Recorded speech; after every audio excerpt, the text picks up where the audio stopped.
உங்க பேர் என்ன சார்? சார் ரஜினி. சூப்பர் பேர் சார். சார் பேர் என்ன? I am Kamal. ஏன் சார் அப்ப நான் எம்ஜிஆர்னா நீங்க சிவாஜியா? ஐயோ நிஜமா தாங்க. என் பேர் கமலக்கண்ணன். சுருக்கமா கமல்னு கூப்பிடுவாங்க ரஜினி. ஓ அப்படியே கமல். ஆமா ரஜினி.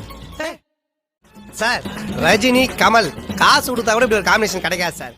நம்ம இருக்கு சார், வேவ் லென்த் இருக்கு சார்.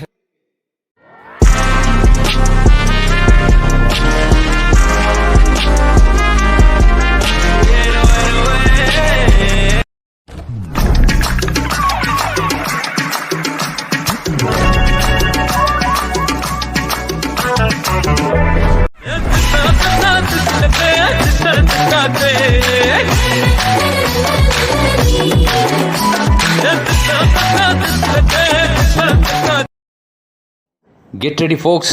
மார்ச் 17 செவ்வாய்க்கிழமை ட்ரிபிள் டிபார்ட்மெண்ட் ஃபங்க்ஷனுக்கு வந்துருங்க.